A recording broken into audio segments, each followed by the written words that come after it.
Hey guys, Zangetsu 134 here, and I'm bringing you another vlog. We're doing a movie vlog. This time, I have some friends with me. I have Cody and Titus with me. We came to Erie to see My Hero Academia 2 Heroes, which I gotta say, our theater was packed. We actually had cosplayers. I think at least 2. Yeah, I've seen 2. Yeah, it was like we had to drive up here an hour 45 minutes to get here. I was surprised how many people were here. But I assume it's a lot because of the fact that this is probably one of the closest theaters in Pennsylvania to see it. I was kind of surprised there wasn't like a Pittsburgh showing. I don't know. I didn't check to see. Well, the only showings that were close to us was Cleveland, Ohio. You said there was one in Buffalo. Yeah, one in Buffalo, and I think one in Erie. Unless maybe they just decided like, well, that's too far. Mm-hmm. But yeah, I also got a neat T-shirt that they sell at Cinemark theaters. That I guess Funimation and Cinemark. Well, I can't really stand up. Oh yeah. But, oh man, look at that T-shirt. Yeah, I love this. Spicy. This is probably like the first My Hero Academia T-shirt I actually own. Unfortunately, I don't have a lot of memorabilia. I mostly have DVDs and stuff. But movie. So, all right. So this movie takes place after season 2, but before season 3. This actually takes place before they go on the summer training camp arc, which is weird because like in the first episode of season 3. The girls couldn't couldn't leave the country. Like Momo states she couldn't go to like Venice with her family. Why? Because like they didn't want them leaving because of the League of Villains, but like they're allowed to go to Island. Yeah. If you watch the episode 20, which was the movie tie-in episode, basically All Might gets an invitation to Island from the daughter of his longtime friend David Shield, Melissa Shield. And so he takes young Midori with him as a +1 to this legendary island, which is basically an island for scientists to make hero equipment that heroes around the world use to better their heroism. I think it's actually based on like a real thing. It looked more like a resort too. Like it did look more like a resort. Like they said there was like attractions and stuff. You can do. So it's like open for public as well. Yeah, it was almost like kind of a combination like mobile island fortress / amusement park. Mm-hmm. If you've played Pokemon Sun and Moon, it's like the Aether Corporation where like they had like the island, which I think is a real thing. Like that's a real like thing that I like there are like mobile islands, but they're not as big as Island. They actually do a lot of reference to season 3. Particularly they say the security around the island is the same as Tartarus, the jail that spoilers, All For One is sent to. So yeah, basically, All Might and Midoriya go there, and then basically everyone else in Class 1A goes. Eventually, yeah, they all end up showing up in their own different ways, which was really convenient. Yeah. Like Uraraka shows up while Midoriya's getting a tour by Melissa, and she looks really like jealous at the fact that Midoriya's with like this. She's like 17 too, but like she's clearly older than them, but only like a couple years. Right. Which is weird because she said she's the 3rd year, and they're all first years or second years by this point. Right? No, they're only first years. The first 3 seasons, they're only first years. In fact, they're actually on their 2nd semester of the first season. Yeah. Japan's weird because like they start really early with their each year is actually more like 2 years with how much they do.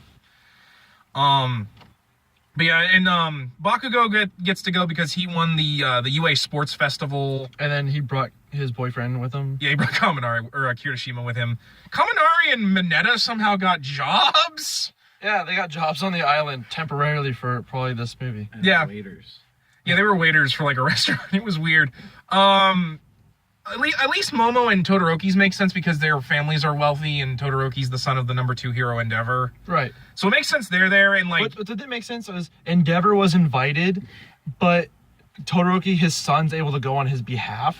Because Endeavor's like, I'm not going, and probably everyone else was like, you know what? That's okay. You suck. You can just let Todoroki go. Shoto! Shoto! Hey, you know what we ought to do when that game comes out? We ought to do a game video. I'd have to figure out how to record video. He's talking about the game for Switch because him and I both have Switches, and we have both pre-ordered it so we can get Endeavor. Does Switch have a free video thing? It does have a way. I just don't have the gear for it. I have an old gear thing that I had when I was like 12. Anyway. But anyway. Yeah. Anyway. So I gotta go, guys. I'll see you later. All right. I'm just a guest appearance. Okay. All right. feel free to go. I guess. Dude, I don't want to hurt your feelings. No, dude, you go. want me to talk about No, the go, airbags? dude, a little go. bit, or Yeah. Don't talk about the airbags. Just go. They don't know what I'm talking about. He's got a his face is beautiful today. Look at his face. He's got a thing. Just go, please. You want me to touch it? No, just go. If you do 5,000 subscribers, I'll touch his face next No, time. he won't I'll do rub that. it with peanut butter. Just go. You know it's good. I'm gonna touch that face. Just I'm go. gonna touch that face. We gotta take him out more often. Yeah. Don't take that off. It's good. Well, nah. right. We're already 5 minutes in. All right. So I will admit I liked a lot of the moments. Like, first off, I liked the opening scene where All Might's dreaming about his time working with David in America. Oh yeah, that scene where he has like that first like villain, I guess. Yeah, where he fight like him and like they're fighting these two villains. One who has like a rocket launcher for an arm, and the other who like gets big and has like multiple 6 arms. Yeah. He's basically a Ben 10 alien. He can like scale walls and stuff, and Yeah. he's fairly fast. What gets me is that it says it takes place in California, but like they're at like a casino that's clearly Vegas. I don't know.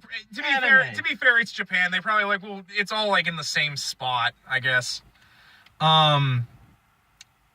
So that part's really cool, and I like seeing like the very first costume that All Might ever had. I like the Letterman jacket. Yeah, I liked him in the Letterman jacket because like he's clearly like a football dude. A total Chad. I like the fact that we really see that David Shields like skills early on, that he makes like this cool car for them to use that can also attach to a drone and fly.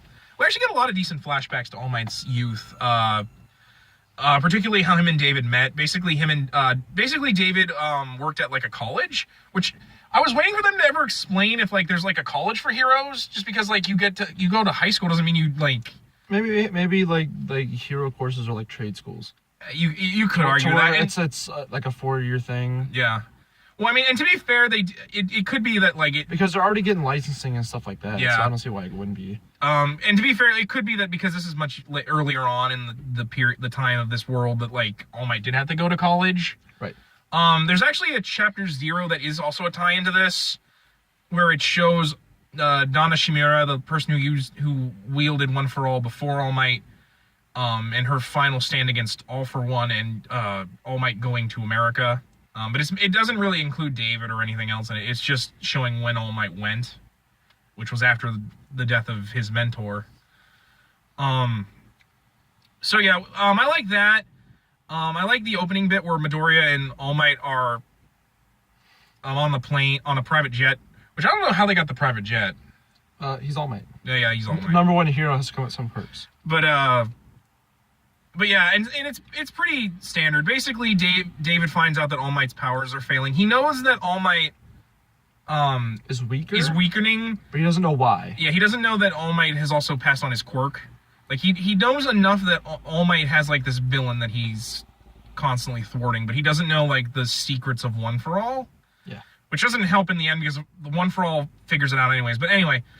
And so basically we see like Island and we see that like the stuff, but really it doesn't get into like a major plot until Melissa and Midoriya go off with each other. Yeah, and then you start meeting the rest of the UA kids, and we also learn really conveniently that Melissa is quirkless.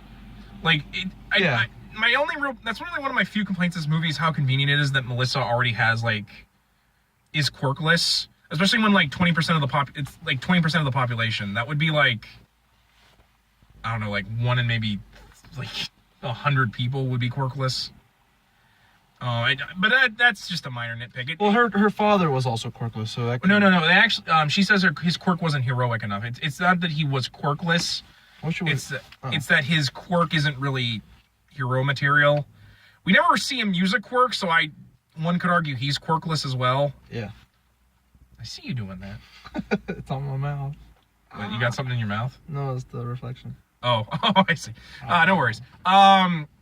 So, yeah, and so basically, she actually gives him like a gauntlet that he uses throughout the majority of the ending of the film called the Full Gauntlet, which I think she clearly named that after he saw him do full cowling in like a Full Gauntlet. Because there's a part where him and Bakugo compete with each other in like a superhero thing to see how fast they can destroy robot sentries. Gauntlet. Yeah. I will admit that's not really the greatest name. And technically, it looks like it's based on like that weird like pogo stick she had. Oh, Gauntlet. yeah, that probably is what Horikoshi's like. Oh, I just saw Avengers: Infinity War. That's how Midoriya won't hurt himself. Infinity War. Gauntlet. So, it basically allows him to use One for All at much higher percentages. She states multiple times that it can. All Might himself can use it 3 times at full power before it breaks. Which implies that like it can somehow absorb like the backlash. So it's like outputting all the damage, but without the recoil of like the quirk, I guess. It's really useful because Midoriya doesn't break his arm once in this. Shame he doesn't use it ever again. Yeah, he breaks it like the first time second time he goes like all out. Yeah, like you would think that like Melissa could just supply him with that, but you know he's never gonna reference it again. You know, he could have referenced it back to the tech lady with the eyes. May. He could have said, "Oh, this lady made this, and this worked really well. Can we make a variation?" And that's wherein lies the fuck no. Oh, sorry, PG. Don't worry. I don't. Fuck no. I'm trying not to, but I don't mind if you do. But all right, we've had to re-record this because Titus kept being Titus. Yeah. Airbags. And so, like, after that, they go to the party, which is when it goes into Die Hard. Okay, so basically, you find out that, these villains attack and they take control of a party in this giant tower. They subdue All Might. Yeah, they use more of the tech that Melissa's created, which I will admit, It should be worth noting that the Sea Fortress island is using the same security technology as the Tartarus prison. So like the straps they use that hold the heroes, they kind of cancel out quirks, kind of. Yeah, it's kind of implied that they bind and I think nullify your quirk to a point that you can't really move. Yeah, they never really go into how it works. That's my only real like it does feel kind of rushed to get into the meat of the movie, which is basically Midoriya and his friends have to scale the tower to get the security system back under their control, which again is like Die Hard. On the 200th floor. Yeah, on the 200th floor, which I don't know why you would put it there instead of like the basement. Like I think most security systems are usually located in like the basement systems because they're usually by Wi-Fi, server room or like something like that. It was weird. And so basically them and Melissa, which I actually really liked. I like seeing Melissa actually be helpful because like she knows like the layout of the building. Because, yeah, she had a butt. I mean, I guess she's like 17, dude. Okay. I mean, granted, she's also not real, but but like, I will admit her tech's kind of weird because like she had like this pogo stick when she meets All Might, and it can like compact to like the size of like a capsule. A capsule. Yeah, like. Oh yeah, I just realized I never thought about that. Thank you for bringing that up. That's what one of the guys in the back was saying. Oh, how convenient, Bulma. I didn't think about that. Yeah. See, this is why I have other people with me when I watch movies. And so basically they have to get up there. They eventually get Kirishima and Bakugo with them because Bakugo and Kirishima get lost. Yeah, they get lost on the way to the party and they somehow manage to go up to the 80th floor. You are not on time. This is not an orderly fashion. Ida is amazing in this movie. He is so Ida. Yeah, like he gets mad at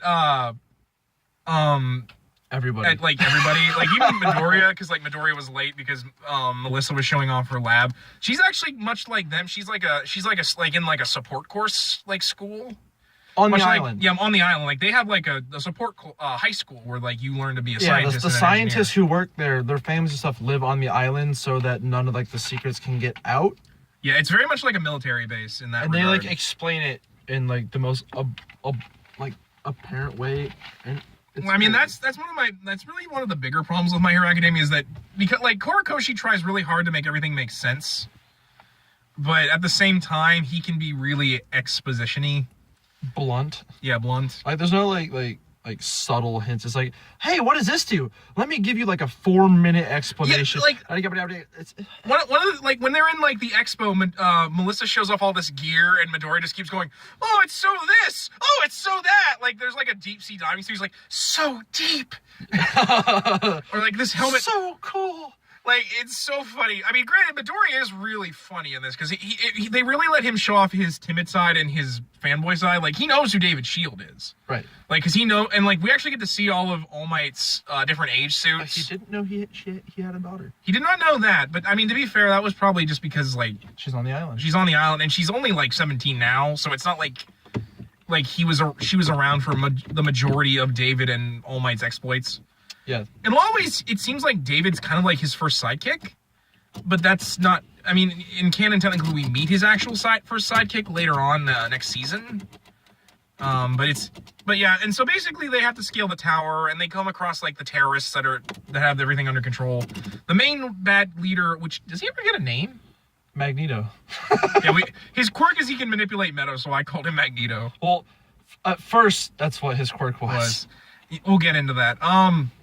And I really do. I mean, I think the movie really starts hitting its stride when you get into the tower scaling. You get to see everyone use their powers. Like, Todoroki holds a guard door so that Ida can jump through it and break through a door. Yeah. We actually get to see some really neat quirks, like the dude who, this dude who has these, like, hands that can turn to, like, wings. At first you think he has, like, wind powers, but he's actually, able to displace... Matter, which is kind of an intense quirk. And then he also has a dude with him who's basically Purple Hulk. Like, him, Todoroki, Bakugo, and Kirishima fight them. Well... Todoroki and Bakugo fight him. Well, there is a really neat moment where Kirishima gets knocked back, and Bakugo actually calls him by his first name. Yeah. Which I was like, really, Bakugo? You and Kirishima on first names, huh? I think that's kind of more of a hint to, like, later on in season 3 when Bakugo gets rescued, just how much he respects Kirishima. Like, and how much they're friends. Yeah. Which I thought was really, like, there's a lot of really well done moments, references to stuff we'll see later on. Like, Midori actually kicks through a piece of steel, referencing his new fighting style, shoot style. Right. They reference a lot of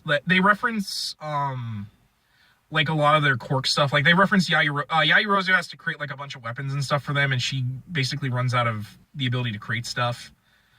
Because up at that point, we never really saw that Yaoyorozu had a limit to her quirk. Right. That's not really touched upon until the summer training camp arc, when she's constantly eating, like, all this food to recharge her lipid storage. Well, where her and Todoroki were going against Aizawa, she said that she could only make, like, the small nesting dolls for a certain length of time, but she can do those because it doesn't cost a lot. Because those are, like, the first things she ever made. So it was like a small hint at a limit, but it was never implied how, like... Yeah. And they also do, like, some really neat callbacks. Like, they actually do a callback to something Horikoshi talked about in his, like, his art stuff. Like, Mineta, like, gunking up the robots with trapping them. Right. Which is a reference to how he got into the UA Academy, because he was able to...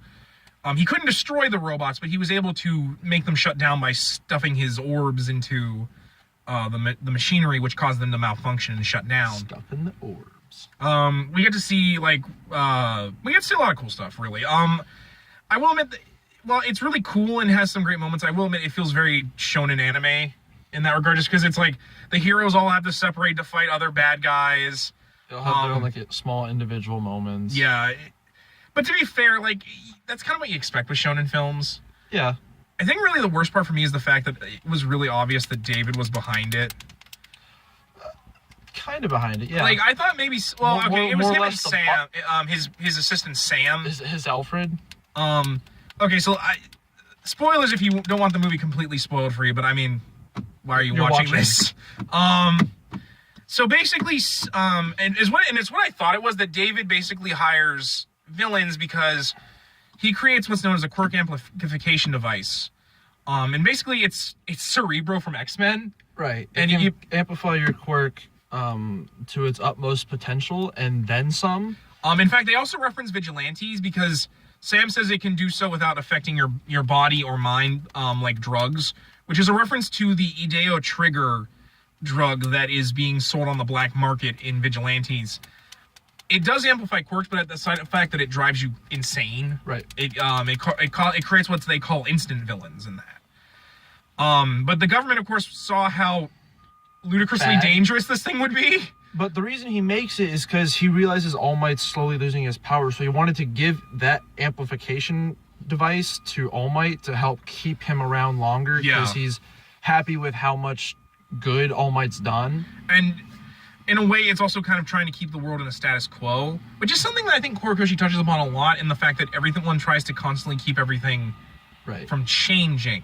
In fact, Midoriya in a lot of ways kind of feels that way too, because he constantly tries to keep All Might from losing more of his power. Right, he's constantly wanted to put more on him so All Might can be around a little longer. And so eventually things have to change.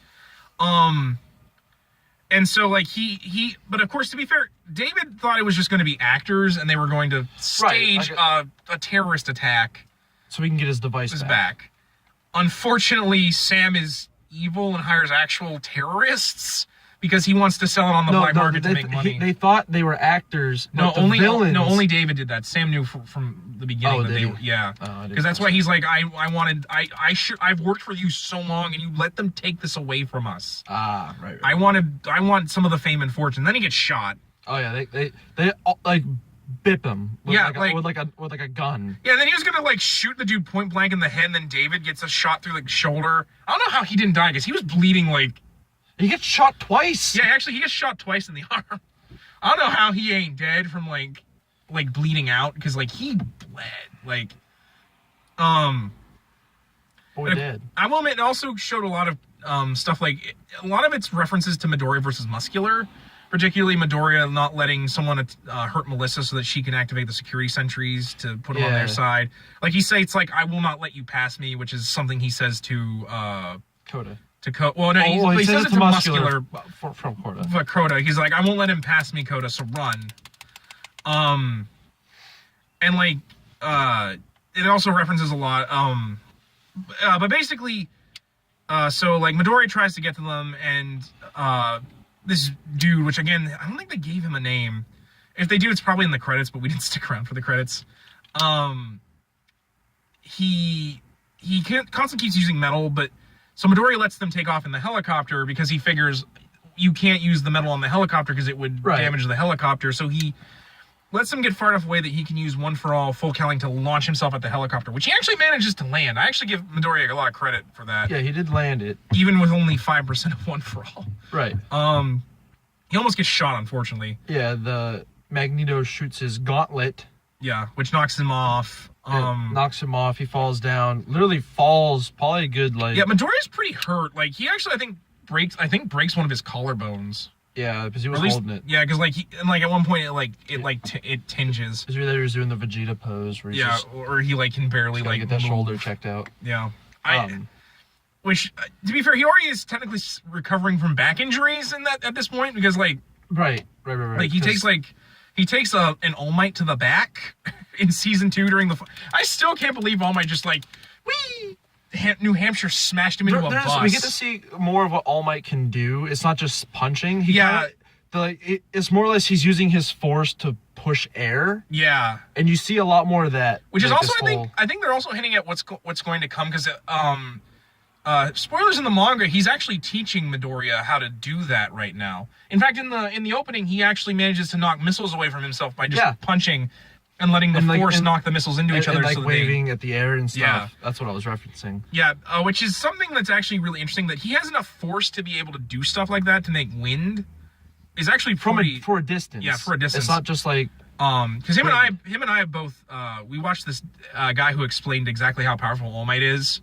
Like when you really think about it, like it's really impressive. Like some of the stuff he's done, like he's able to change the weather by just punching downwards. There's an actual science to figure out how much force that is, and it's a lot. I mean, like the amount of kinetic force just from a punch is insane.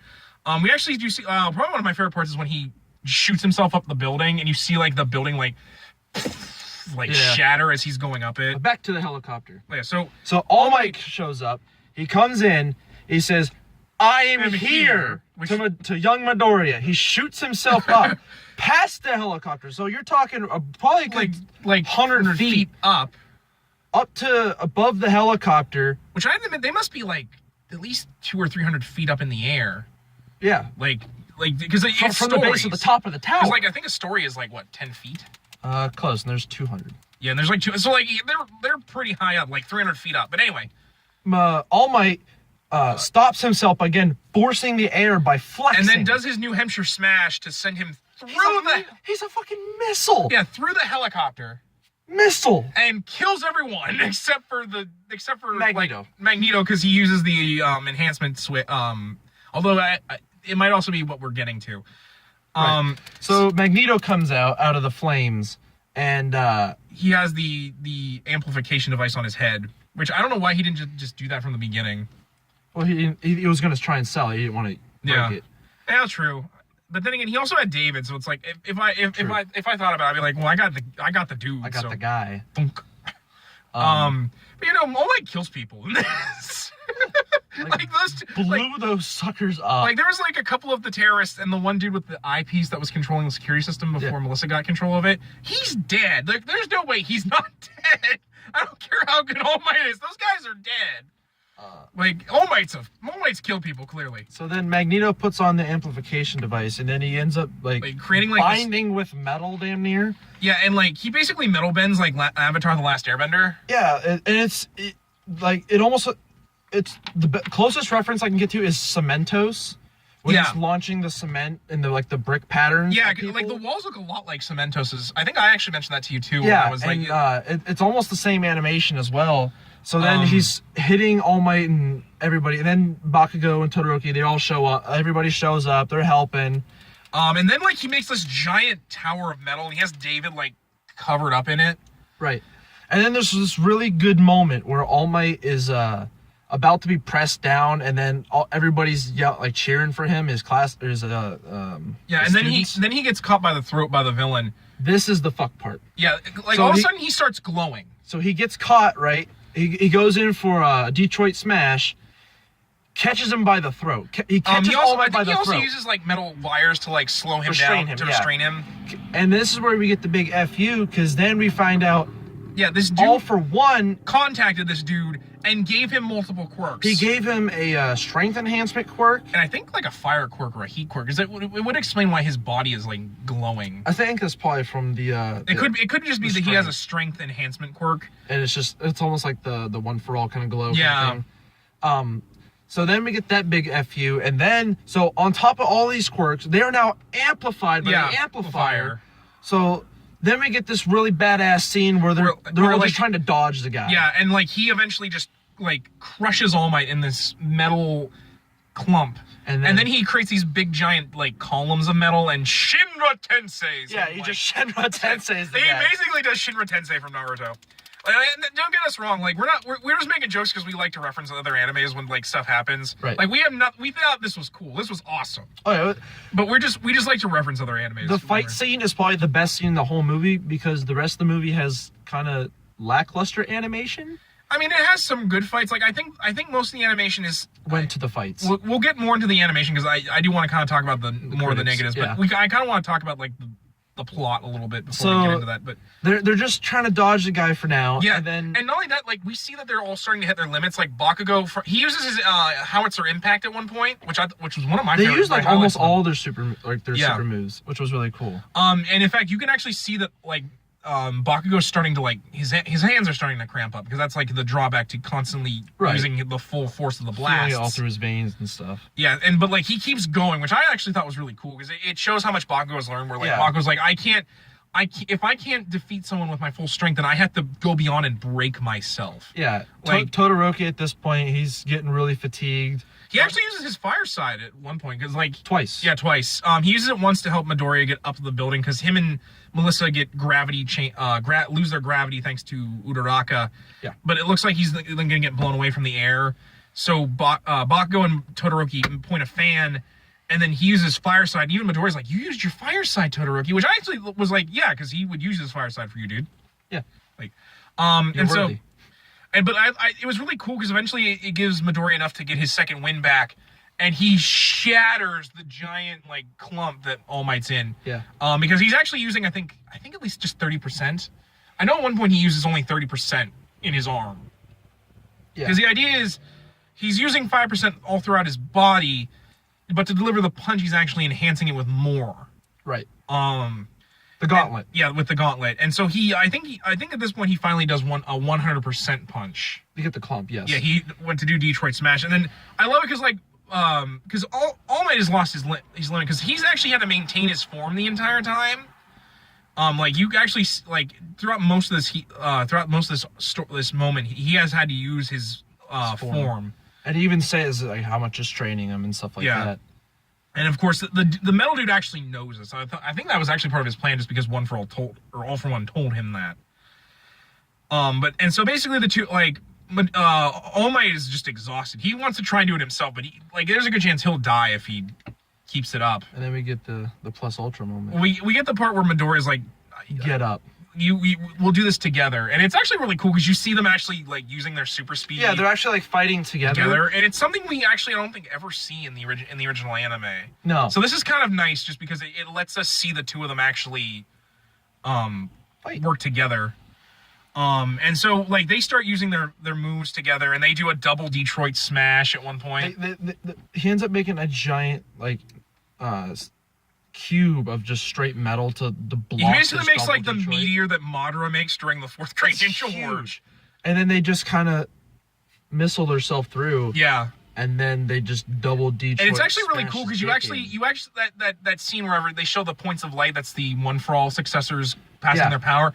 They actually do them together. It's All Might, and they swirl together. Yes. And then it shows a rainbow around their fists. But it actually was really funny because All Might poses. I thought what they were going to do is they were going to launch All Might like a missile. I thought Midoriya was going to punch All Might through as a missile. But what they actually do is do a double plus ultra punch. Yeah, which is still pretty cool. But I thought the reason he was posing like that was because Midoriya's going to just grab him. I thought that would have been hilarious. That would have been hilarious, but also oddly awesome. But not for a boss fight. And it was cool because it shows just how much force the two of them. Because the tower shatters. It doesn't completely fall apart, but the top part of it just shatters.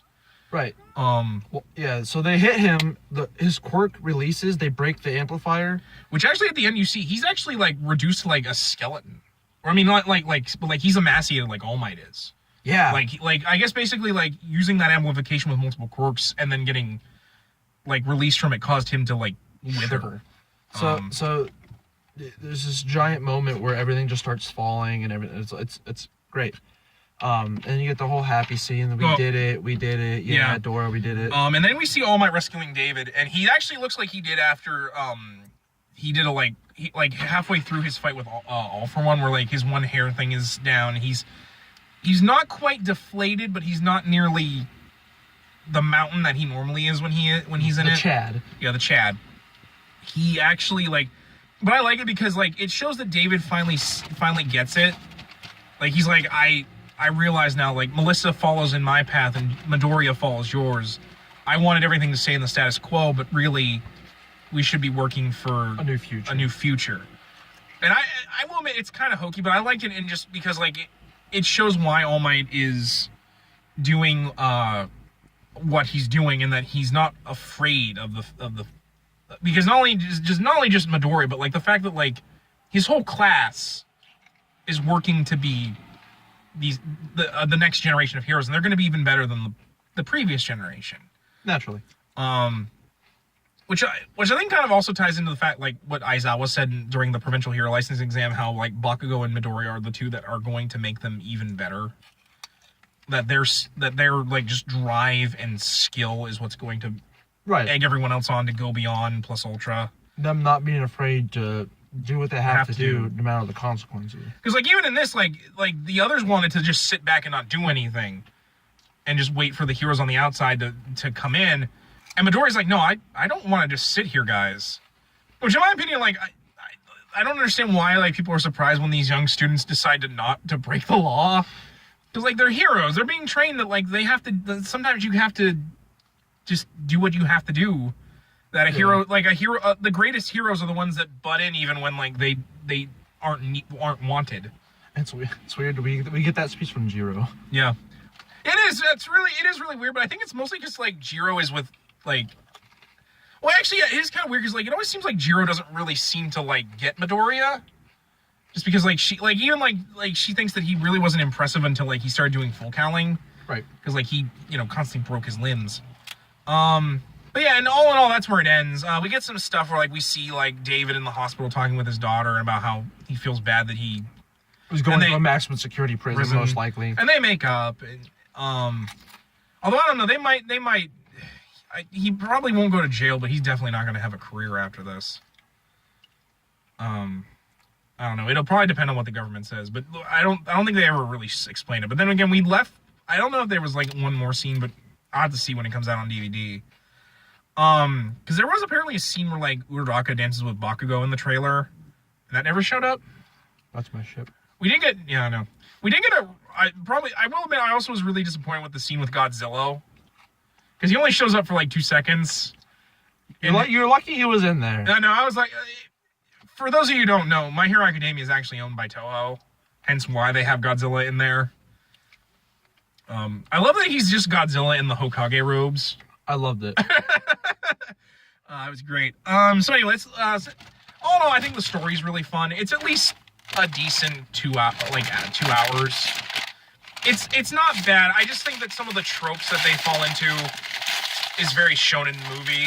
Like I think the film was really good when it let the characters be the characters. Die Hard's not shonen.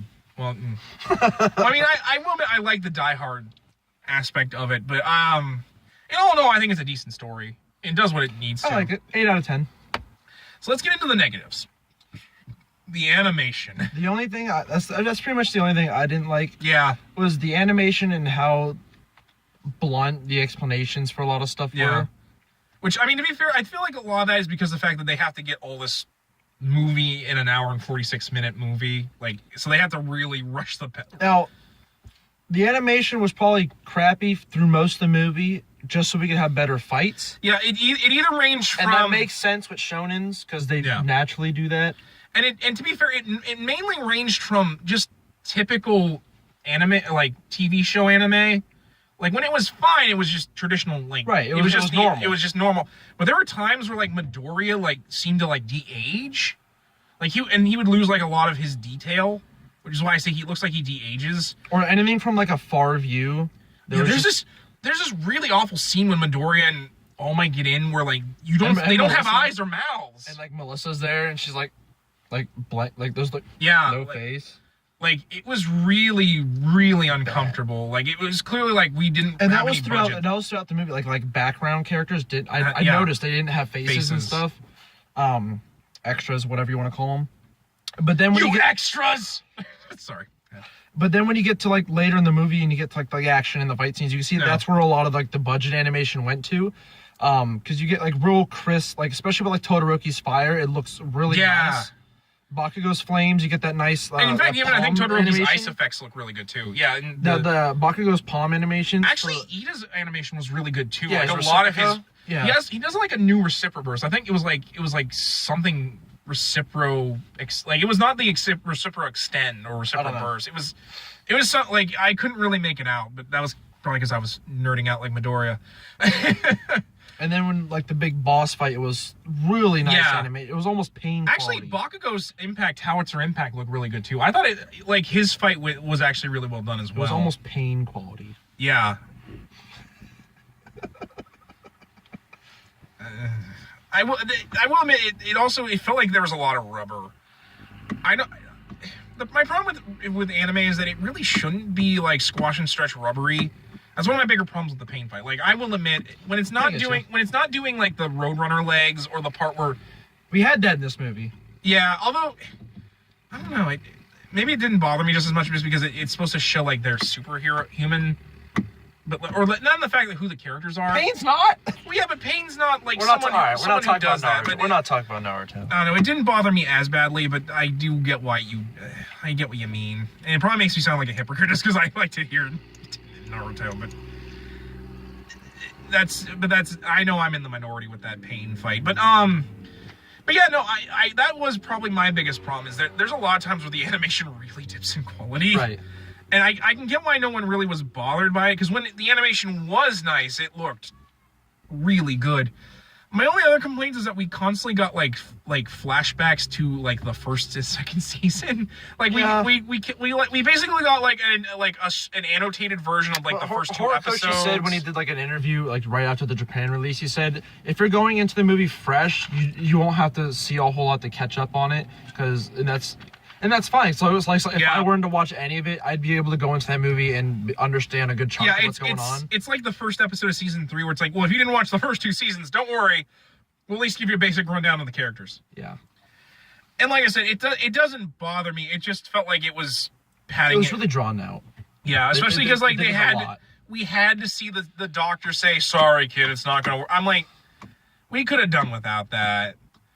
Like we also really didn't need to see the part where Midoriya asks his mom if he can be a hero. You really could have just shown the part where Midoriya is talking to All Might on the roof. Yeah. And asks, "Can I be a hero even though I'm quirkless?"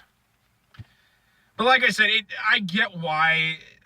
It's just if you're like, it's like he said, if you're going into this expecting like completely new material, you've got a bit of a wait.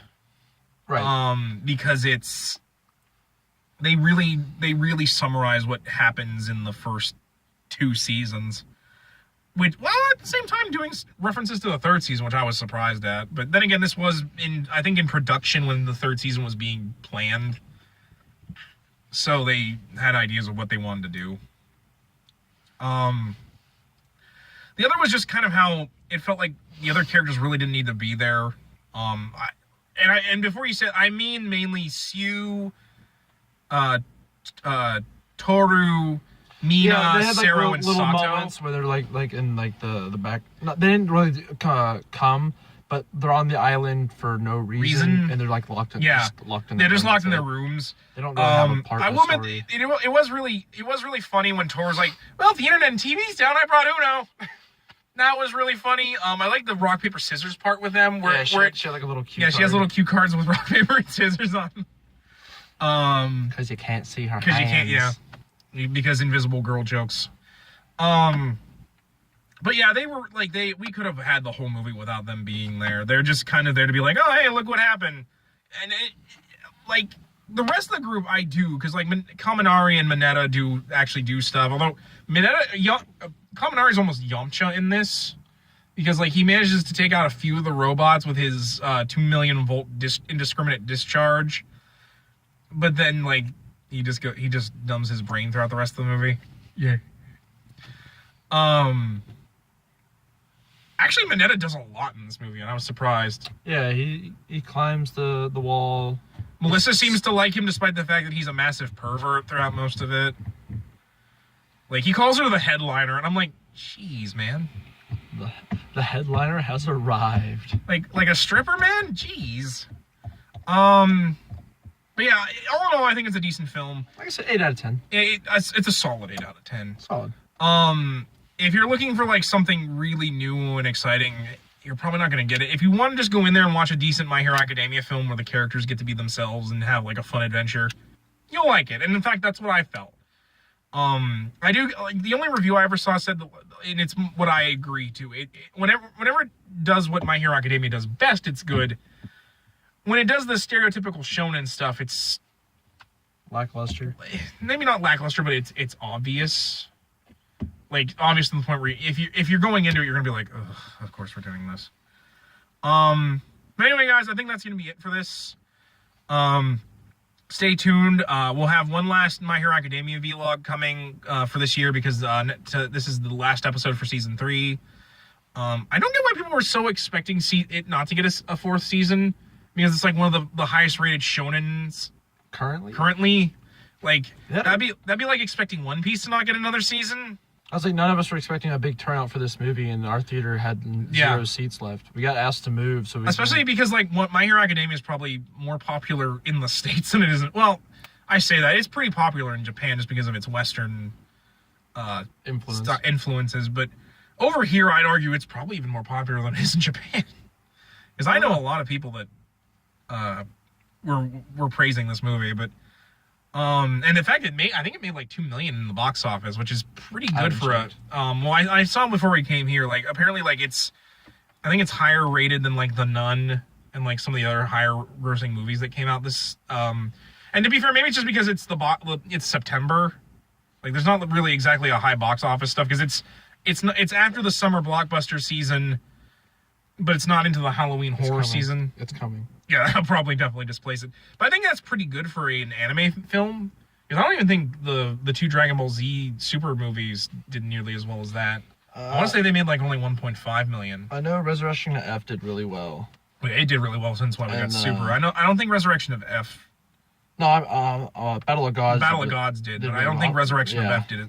And that's probably mostly because of the fact that it was brand new. It Yeah. was like the newest Dragon Ball content we had in a couple years. I think also a lot of people kind of didn't want to go see it because of Frieza. We're getting Broly. Yeah, that probably will do pretty well. I'm really excited for it. It's gonna be I'm it's on gonna the be it's gonna be a fence. canon Broly. I know, which is probably. Well, that's it, against all my- everybody. Like, comment, subscribe. Please touch his baby face now because he shaved it. Mine's always baby Yeah. face because I And can't. grow if you're hair. not looking for my My Hero Academia content, don't worry. Not this week, but the week after, I'll be doing Kamen Rider Zio. I don't know if you completely stay on with my vlogs, but I'm doing Zio. I don't watch Kamen Rider, so probably not. Well, I'm doing Zio because every arc now is going to be a 2-part episode. I'm just going to watch both episodes together and just talk about the arc in general instead of just doing episode by episode. So until then, guys, I'm Zangetsu 134. I'm Venom Lover 6969. And we'll catch you guys next time. Till then, take care.